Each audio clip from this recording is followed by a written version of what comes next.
4. Really appreciate this, by the way. Yeah, no problem. 3, 2, 1.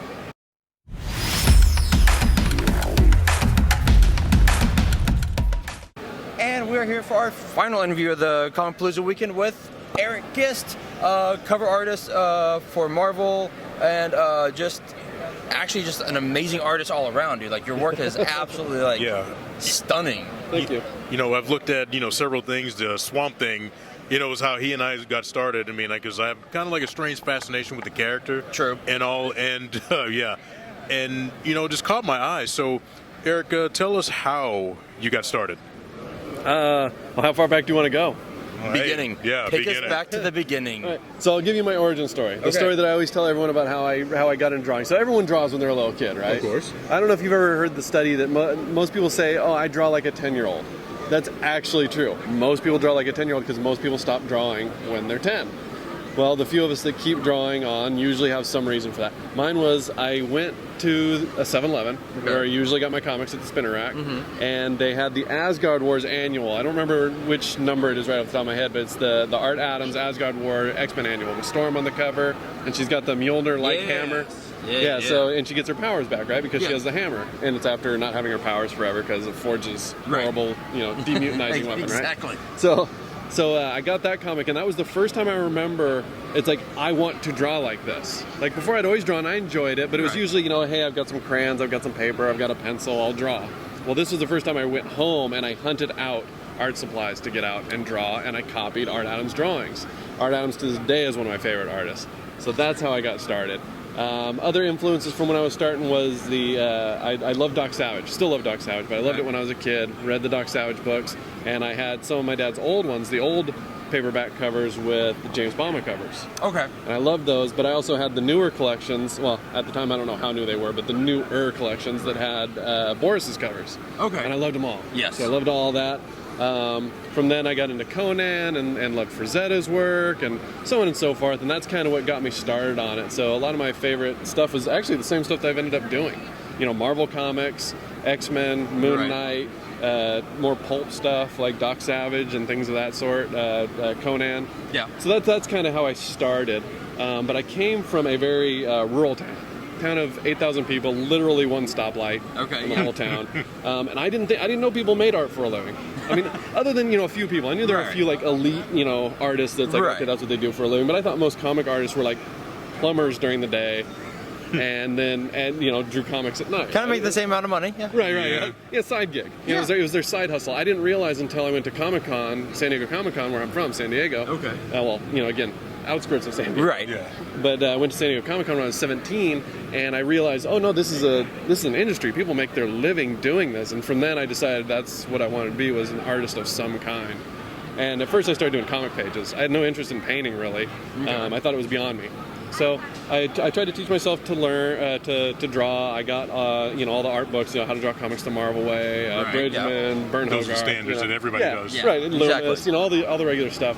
But I wasn't getting what I wanted. I was getting really frustrated, and I was actually thinking about changing directions and going into anthropology, which I know it's a weird leap. We won't get into that, but I mean, sure. I liked anthropology. I thought I could combine them. I thought, the standard's lower for being an anthropological illustrator. No offense to any anthropological illustrators out there. But I thought the standard was a little bit lower, and I thought, maybe I could do that. I could get my anthropology degree, and maybe I could be the guy, on the team that did the drawings. Nice. That was kind of the weird thing that went through my head.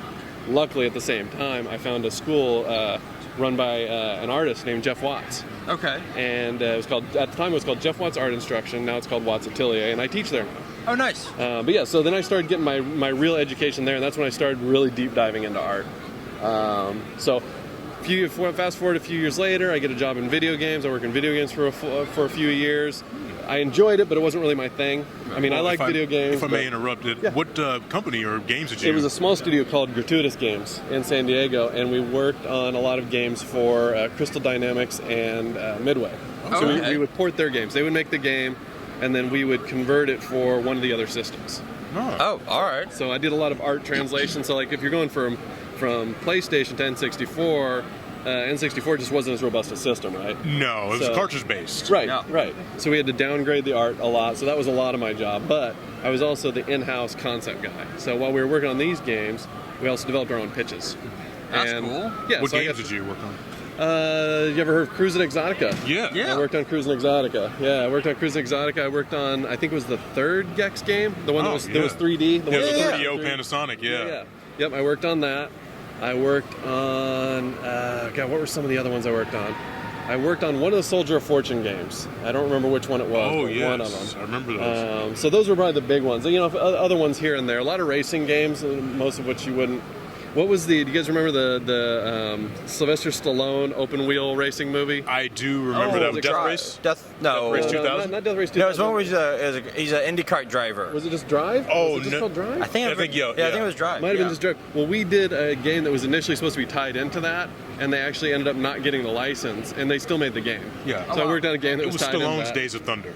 Yeah, basically, Yeah. essentially, yes. Where he did the thing where he skidded around the corner and picked up the quarters on the tires. Yeah.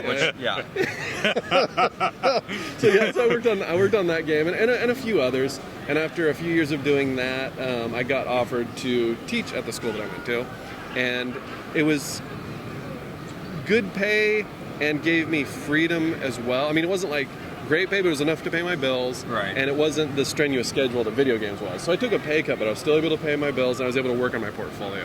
Nice. Because I was trying to work on my portfolio at the same time I was working on video games, and it was really, really challenging, because anyone who's ever worked in video games knows it's 60-hour weeks. Well, Yeah. there's been a lot of coming out the past Yeah. few years about the The toxic strenuous, working conditions. the toxic work environment. And mine wasn't toxic at all. It was a really good company. My It's boss just was long really good. hours. It's just long Yeah. hours. And so I was getting frustrated by that, and I was taking unpaid vacations when things were slow to work on my portfolio. But when I got an offer to teach, and I love teaching. I like video games, but I love teaching. So I got to do that, and that gave me a lot more freedom to work on my portfolio. So then I started working on my portfolio, slowly started getting some freelance gigs for like Magic the Gathering, an old game called Hecatome, an old card game, a couple covers here and there, and then Boom gave me my first opportunity with a comic book cover. It was for a comic called Tag. It was a zombie, like, cursed I remember that one, book, yeah. right? Yeah. So for issue 1, I got to do that was my first comic book cover. Nice. So that was really cool. Before that, I'd done a pinup for my buddy Dave Wilkins. He has his own creator-owned title called El Zombo, and I did a pinup in that. But my first paying cover gig was for Tag, and it was really cool. It was right down my alley. Loved the horror, loved the zombie, loved the moody stuff, and it was very much like a noirish zombie, right? Which is it plays to all my strengths. I wasn't having to wing anything, So then from there, I started kind of picking up a few other independent publishers, some stuff for Moonstone, doing some Kolchak covers. I got to do a Phantom cover that was really cool. Oh, nice. Yeah, and it was even, a noir thing, too. Of course. Yeah, I love Phantom. Yeah, so it was Like a that lot movie of fun. Billy Zane, too. I mean, a lot of It's people don't. underappreciated, right? Yeah. It really is. I like it. When a lot of superhero movies weren't out. Yeah, Yeah. exactly. I kept moving on from there, and then my big break came when Guillermo del Toro started doing a Strain adaptation with Dark Horse. Oh, yes. So Oh, they'd yeah, already done yeah. the novels, or at least the first 2 novels. I don't think the third one had come out yet. And he met me at a horror convention and asked if I was interested in doing some work. And I said, yeah, are you kidding me? Even before I met him, he was one of my favorite directors. Yeah. Loved it. Even Mimic, which is kind of his forgotten movie. Oh, that's Yeah, right. it It was was the human roach hybrid. Yeah. Yeah, I even love that one, even though he's not particularly happy with it. But Well, because they messed it up. They And he took has it away I from think him, there's a yeah. director's cut out. yeah, and it's way better. He Yeah. is right. It is way better. So when I got to meet him, it was awesome just getting to meet him. And then, the last thing he says to me is, hey, would you be interested in doing some work? And I was like, yeah, thinking, yeah, okay, whatever. Right. You hear that a lot of conventions. Well, then I get an email from him about 8 months later asking if I wanted to do, or if he could recommend me for something. And I said, yeah. And I actually, funny thing about that, I thought it was one of my friends having fun with me. I didn't think it was really Guillermo del Toro, because I looked up the email, and the email was actually for like a civil liberties lawyer in San Francisco or something. So that guy must have lost the email, and then he got it. And I'm not going to tell you what the email is, because I think it's still his email. but anyway, so I thought it was one of my buddies scamming me. That's funny. And it turned out it was real. And he recommended me to Dark Horse for doing the covers on the Strain. And then I ended up doing 30 covers for that. So they got me in the door at the Strain and got That's me, cool. a little bit of notoriety. I mean, people took notice a little bit. And baby steps. I mean, that's Yeah, how it right, it's goes. always like that, right? It's always like that. And then that got parlayed into doing Aliens and Predator, which got a little bit more notice. Right. And then eventually DC took some notice. Mark Chiarello, who gave me my first break at DC, which was great. Super great guy. Got me in the door there. and then eventually Marvel saw that one of those covers. It was for Deathstroke. Okay. I did a cover for Deathstroke, and I had been showing painted stuff, and this was a style that I did. It was like a graphite rendering, and then I would digitally color it, and it made a couple top lists of the month covers, which was really, really flattering. But then the submissions editor from Marvel got in contact with me and said, "Hey, can you do that style for a book?" And I was, "Yeah, of course." Yeah. So then I got on Haunted Mansion, and that was really cool because Haunted Mansion is my favorite ride at Disneyland. So I still have to try it. I've never been. It's phenomenal. Okay. You have to try both versions too. You have to try the regular version and the Nightmare Before Christmas version as well. Because during the holiday season, they redress the whole thing to be all skeleton, and that is amazing. It's pretty cool. That's cool. It's pretty cool. So then that was kind of my first big break at Marvel. I did a couple other like third-party stuff for them. They have a whole department that I can't remember what the name of the department is, but it's basically when another company, like say, does a video game, and they have to get the artwork approval. It goes through Marvel, and so Marvel actually hires you to do the cover. So it was a VR game, and they had me do this triptych of posters. So it all came together as one image, but it was 3 different pieces. That's cool. Yeah, it was really cool, right? And I got to do Deadpool and Hulk and Rocket Raccoon, all super cool. And they hand those out at Comic-Con, San Diego Comic-Con. They, if you came and played the video game, they gave you one of the posters. So if you went Thursday, Friday, Saturday, you got all 3 posters. Oh, that's badass. Okay, yeah. It was really, really cool. All right, so we're looking behind. We've got Moon Knight, Man-Thing, Phantom X, and Bubba, and then Kratos from God of War, and then Kylo in and then my Jedi boy garb. Swamp Thing. And Swamp Thing. It's a bit of a spread. It's a bit of it's a beautiful spread. Who has been your favorite on this one, and just who has been your favorite overall to draw? I've been asked that a lot lately this weekend, actually. I love that Boba Fett is just Boba Fett is great. My favorite Star Wars character. Love Boba Fett. Yeah. In fact, I was always really hesitant about doing Star Wars stuff because Star Wars fans can be very toxic. Crazy? I don't want... Psychotic? You guys said it. Crazy? Did I say crazy? Yeah. Okay. Specific. I said it twice for a reason. Very unforgiving. Very, yes, there you go. They're very unforgiving. They're very specific, very unforgiving. They're great. I'm a Star Wars fan myself, but... so I was too overzealous, I was very hesitant. But it was Boba Fett, and the guys here at IG Comic Store were so gracious and so kind and so supportive that I was like, okay, let's give it a go. And it came out good. It's amazing. Yeah. It is. I mean, Phantom X, he's a character that a little obscure, but I mean, I like the image, For me personally, I was an X kid. Grew up reading X-Men. I mean, I told you what my art origin was. Yeah. For me, he carried the X-Men for 10 years. During a time when I did not like the X books, I loved Phantom X. Really? Yeah. Yeah, loved him as a character. I'll have to go back because he's in the X-Force. When he was on X-Force, that run was a great run. That was a great run. Rick Remender. Yep. Remender and Opeña. Opeña, yeah. Yeah. Like that, they went nuts with Phenomenal run. The best X run for a whole decade, in my opinion. I can't argue with that. And of course, you got Wolverine. Yep. He was on like every team. And Archangel and Psylocke. It's like a murderer's row. There was literally a murderer's row. And then they were the special black ops. Yep. Yeah. They wore the gray outfits. Yeah. Love that. Yeah, actually was a great run. So real quick, what are you reading now? What do you like now? Also, I like that. I want that shirt. Thank you. But what are you reading now? What am I reading right now? Yeah. Well, I mean, we could go with the obvious, the usual suspects, right? But some of the books that are maybe a little less known. I wouldn't even go say obscure because they're popular books for sure. But I like We Only Find Them When They're Dead. I think that's a really great book from Boom. It's sort of a sci-fi anime inspired. Okay. I mean, I hope I'm not misrepresenting it, but that's the way it reads. That's the way it feels to me. All right. Really, really good book. So that's a really fun book. I'm liking Berserker. I'm interested to see where it goes. Good. Yeah, Berserker's really a lot of fun. And again, that's not exactly like that's a sleeper. I mean, you don't sell Reeves. a million copies and be a sleeper. But I heard, right? Keanu Reeves' book was really doing it's very really well. fun. Yeah. It's doing really well, and I enjoy it. Yeah. And the artwork, I'm drawing a blank on the artist's name. Ron Garney. Right? Yeah, Ron Garney. Yes. Yeah. Who I would not want to meet in a dark alley. I'm sure he's a nice guy, but he looks very scary. Looks a very scary looking man. And his artwork is phenomenal. Yeah. I loved him on the Juggernaut series that he just did. Yes. It was great. So yeah, that's a really fun book. One of my favorites recently, actually, it's I don't know if they're going to do another arc, but they've kind of wrapped up the first arc, is Seven to Eternity, which again is Remender and Opeña. Really? Yeah, it's their own creator-owned book, and it's great. It's really. Do you read like fantasy novels at all? I don't as much as I should. Yeah. If you've ever read Brandon Sanderson, it's like their take on sort of a Brandon Sanderson type of world or mythology. It's really great, really cool. You know, deep mythology, some logic to the magic system. Like it actually works in a specific way. It's nice. It's really, really cool. It's great. It's kind of like sort of a. It's Western inspired, but anyway, it's great. Pick it up. It's a really good book, and I think they've done the first arc. I hope they're going to do another one. But really, really good book. Also, Bitterroot. Okay. Bitterroot is I've great. Heard of that.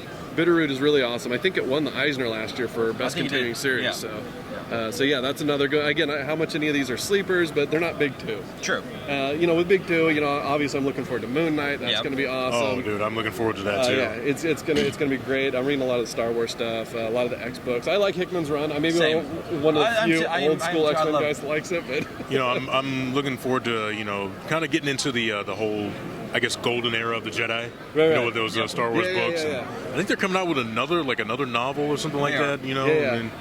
So it's been good to explore that. I mean, and they did that with the Dark Horse. When it was under Dark Horse. Yeah. And they did of course, Knights of the Old Republic, sure. and then I think they did something before that too. I think I remember seeing it back in '92 or '93. Even a bit older. Yeah. So those are all really great. Yeah, I enjoy that a lot. And speaking of Hickman, I like Decorum as well. I think that's how it's pronounced. Decorum is the book he's doing right now. His creator-owned title. It's really great. So yeah. Now, before I let you go, when you just real quick going back to your process, how do you? What's your step by step? So my step-by-step would be nowadays. It's changed a little bit over the last couple of years as I've gotten busier. But I usually start with a thumbnail that's more or less done out of my imagination. Okay. I mean, I might have little scrap pieces of reference just for character design and things like that, but mostly I try to do it out of my imagination, and I almost always do that digitally. Okay. Because it's just so easy to iterate digitally because there's no buildup of media. You don't have to erase. It's just you can constantly rework a drawing until you get it just the way you want it. Okay. From there, then I'll hire a model and I'll shoot some reference. I might build a maquette if I have to. I might build a 3D model if I have to. Damn. All right. Yeah. So I get pretty specific with my reference once I get through that. Yeah, right. Help. Yeah. I learned a lot about 3D work and video games, so that was really good. I was a modeler and texture artist. I did a little bit of everything because again we were a small studio. Right. But sometimes I'll do 3D models. I have a great artist model that I use, Yoni Baker, who's local in San Diego, and I use him a lot for most of the characters. I mean, I've used him for Man Thing. I've used him for Moon Knight. This was actually me back when I was in shape. Yeah. I've used him for a bunch of different people. He's got your eyes. Exactly. There you go. He actually looks like Kratos. That's awesome. Yeah. So he was perfect for that. I use him for all my Conan stuff. So he's a really good model. So then I'll kind of bend his physique to what I need because obviously Moon Knight doesn't look like Man Thing. Right. So then I'll use that as to kind of fill in the gaps of what I couldn't pull out of my imagination to bring that realism that I guess I'm kind of known for. Right. To do that out of your imagination, I can't do it. So if I'm going to bring that level of realism, if it's not going to be stylized heavily, then I need photo reference. And so then I'll shoot photo reference of Yoni or myself. You'll notice, actually, the two guys that Moon Knight beat up there, those are both me. Yeah. So the guys on the ground are... That's awesome. Well, like I told you yesterday, I mean, Kyle Rayner, John Stewart for a Green Lantern project. I will fly hit out you there. up. We will fly out there. Yes. DC, give me a Green Lantern There you go. cover. Come on, Yes, DC. do it now. So yeah. Okay. And then from there, I'll do a tighter sketch, and then sometimes digitally, sometimes in pencil. Okay. Sometimes I'll even use my pencil sketches for variants. They've done that a few times. Okay. I've got a Magic cover coming out for Boom that they actually have a variant that I have my painting cover, and then I have the sketch as a variant. So that's pretty cool. For Magic the Gathering? It's Boom is putting out. It has a Magic the Gathering comic book. Okay. Yeah. Do you do any the card boxes? I do. Okay, because we got a bunch of them in our stores and for the booster packs. Yeah. I've done about. I'm not sure how many at this point, but I've somewhere in the range of about 20, 25 different Magic cards. So yeah. Nice. Yeah. Well, Eric, man, listen, it's kind of getting that time where everything's starts closing up, man. I appreciate you so much doing this for us. Yeah, no Thank problem. you so much. much. Pleasure. So, man, it's so wonderful to meet you. Hey, and, follow this man on Instagram. Yeah, E period M period GIST. There you go. You got it. There we go. There we go. And as always, Jason and I will see you in the funny papers. Later. Laters.